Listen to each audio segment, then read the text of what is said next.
धान की पहली रोपाई का समय आ गया था, लेकिन काशीपुर गांव में पानी की एक बूंद तक नहीं गिरे थे। सभी किसान बहुत परेशान थे। उनको बहुत दुख हो रहा था कि आखिर इस बार काशीपुर गांव में पानी बरसेगा भी या नहीं। अरे भाई सोनू, इस बार का मौसम देखकर ऐसा लग रहा है कि बारिश हो ही नहीं सकती। और अगर बारिश नहीं हुई तो हम लोग अपने खेतों में धान की रोपाई कैसे करेंगे? हाँ भाई, तुम बिल्कुल ठीक कह रहे हो। अरे हमारे गांव में बस एक ही आदमी ऐसा है जो बुद्धिमान है और हर समस्या का कुछ ना कुछ समाधान जरूर निकालता है। अरे सोनू भाई, वो आदमी कौन है? शायद मुझे तो नहीं मालूम है। और क्या तुम मुझे बता सकते हो कि उसका नाम क्या है? अरे मोनू भाई, हमारा बिरजू। बिरजू इस गांव में कैसा आदमी है जो हर समस्या का समाधान जरूर निकलता है। बेशक उसे समाधान निकालने में देर लग जाए और बारिश नहीं हो रही है तो शायद इसका भी वो कोई ना कोई उपाय जरूर निकालेगा। वो कुछ भी कर सकता है। जादू टोटका करवाकर पानी बरसवाएगा, आएगा, पर टाइम लगेगा।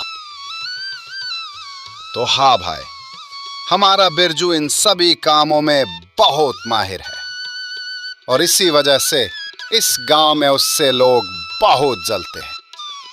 जैसे कि उसका बड़ा भाई कभी भी उसे नहीं मानता है, लेकिन वो अपने भाई को बहुत मानता है।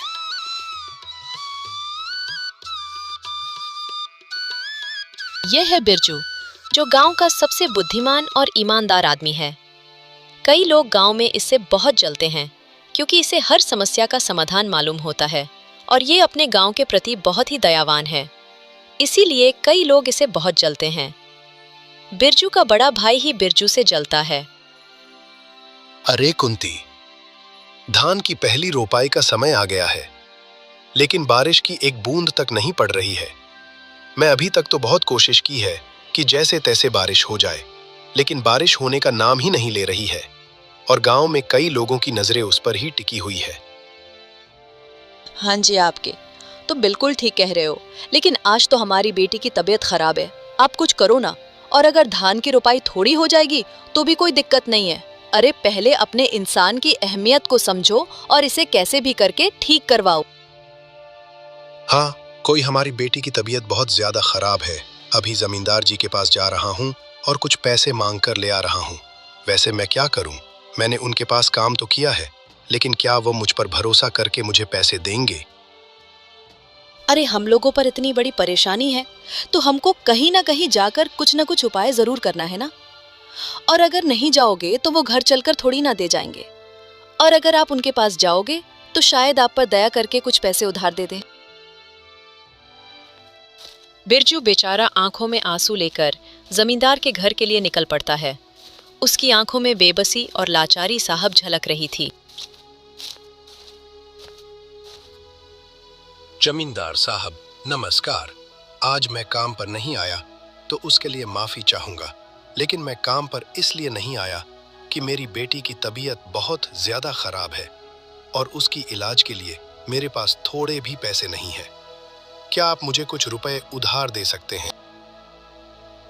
अरे बिरजुआ, तुझे मेरे यहाँ काम करते हुए कुछ दिन ही हुए हैं, लेकिन तू उधारी मांगने लगा है? अरे तुम जैसे लोग काम के नाम पर कलंक हो। अरे 2 दिन काम करते हो और फिर तुरंत उधारी मांगने लगते हो। तुम्हें शर्म नहीं आती? अरे तुम जैसे लोगों को मैं अपने यहाँ काम पर नहीं रख सकता। अरे तुम्हारे जैसे लोग हमारे पास से कुछ कम होंगे, तभी मुझे बहुत अच्छा लगेगा। जा बिरजुआ, मैं तुझे काम से निकाल रहा। ए मालिक, आप ऐसा मत बोलो। आप बेशक मुझे पैसे मत दो, लेकिन मेरे दिहाड़ी की नौकरी तो मत छीनो मालिक। अरे ओ मालिक। श्यामलाल बिरजू की एक भी बात नहीं सुनता है और वहां से चुपचाप अंदर की ओर चला जाता है। बिरजू के चेहरे पर लाचारी और बेबसी और भी बढ़ चुकी थी। अरे मैंने घर में कहा था कि मैं बेटी की दवाई के लिए पैसे लेकर जरूर आऊंगा और मेरी बस उम्मीद यही श्यामलाल था, लेकिन उसने भी धोखा दे दिया और उल्टा नौकरी से निकाल दिया। मेरे ऊपर जितना दुख है इतना किसी पर ना आए। मेरे मालिक, अपने पिछले जन्म में मुझे ऐसी कौन से खुशी दे दी थी जो उसका बदला आप मुझे इस तरह रुला रुला कर ले रहे हो? फिर बिरजू को एक उपाय सूझता है। उसे भगवान पर थोड़ा भरोसा आता है और वो मंदिर हो जाने के लिए सोचता है। बिरजू कृष्ण जी के मंदिर में जाता है और कहता है, कृष्ण जी, मेरी जिंदगी में बहुत दुख है, क्या आप इन्हें दूर कर दोगे?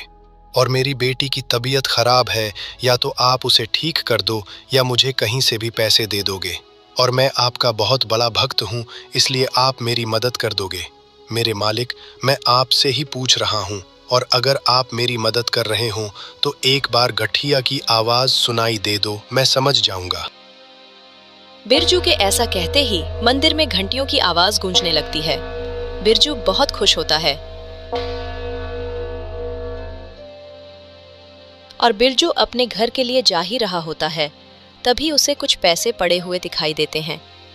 बिरजू उन्हें देखकर बहुत खुश होता है और राधे राधे, मेरे मालिक जय हो। हरे कृष्णा हरे, आपने मेरी मदद कर दी।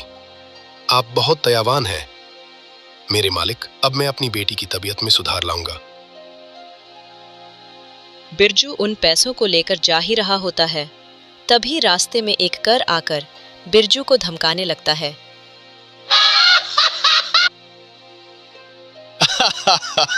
अरे वो आदमी, मैं एक बहुत बड़ा चोर हूं और मेरे पीछे देख बंदूक टंगी हुई है। मैं तुझे कह रहा हूं कि तू मुझे अपने पास के सारे पैसे दे दे, और अगर तूने ऐसा नहीं किया तो मैं तुझे ये मार दूंगा। बिरजू अपनी सारी परेशानी को भूलकर उस चोर को पैसे दे देता है, क्योंकि उसे पता था अगर वो पैसे नहीं देगा तो वह कर उसे मार देगा, और अगर बिरजू को कुछ हुआ तो उसके साथ उसकी बेटी और उसकी पत्नी की भी जान जा सकती है। सबको ध्यान में रखकर बिरजू ने पैसे दे दिए और वहां से चला बना। बिरजू वह सोचता है कि वह अपने भाई से मदद मांगने के लिए जाएगा, शायद वो उसकी मदद कर दे। दोस्त, अरे भाई, मेरी बेटी की तबीयत बहुत ज्यादा खराब है और आप मुझे 1000 रुपए उधार दे दो। मैं सच कह रहा हूं कि आपके पैसे मैं कुछ ही दिनों में लौटा दूंगा।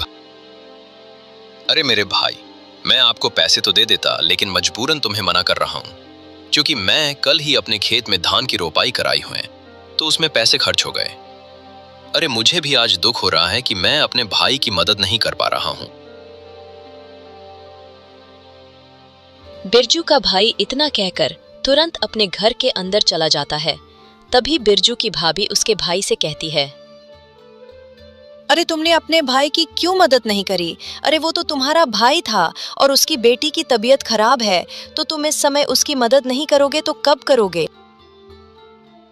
अरे मैं क्यों सबकी मदद करता फिरूं? अरे किसी को पैसों की जरूरत है तो खुद काम करे और खुद अपनी मदद करे, समझी? और ज्यादा फालतू बोलोगी तो तुम्हारे ऊपर 2-4 डंडे पड़ जाएंगे। बिरजू फिर उसी पेड़ के नीचे बैठ जाता है। तभी वही चोर उसके पास आता है और बिरजू से कहता है, अरे भाई तुम, हेलो, अपने पैसे, मुझे तुम्हारे पैसे नहीं चाहिए, मैं जा रहा हूं भाई, तुम तो बहुत बड़े तांत्रिक हो। वह चोर वहीं पैसे डालकर भाग जाता है। बिरजू समझ जाता है कि यह सब श्री कृष्ण की कृपा है। बिरजू तुरंत मेडिकल पर जाता है और दवाई निकलवा लेता है।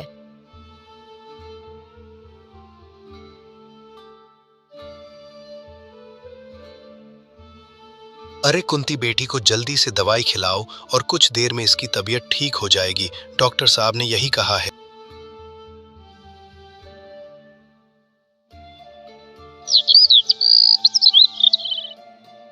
अगले दिन सुबह होते ही बिरजू की बेटी की तबीयत ठीक हो जाती है और बिरजू के पास कुछ पैसे बच जाते हैं। कभी बिरजू अपनी पत्नी से कहता है, अरे कुंती देखो, हमारे पास कुछ रुपए बच गए हैं और इसलिए मैं सोच रहा हूं कि अपने गांव में मैं सब्जियां बेचने का काम करूं, ताकि हमारे कुछ कमाई हो जाएगी और उसके बाद हमारे पास कुछ पैसे हो जाएंगे जिनसे हम अपने खेत में धान की रोपाई कर देंगे। हाँ जी, आपने सोच तो अच्छी चलाई है और आपने जो काम सोच है वो भी बहुत अच्छा है।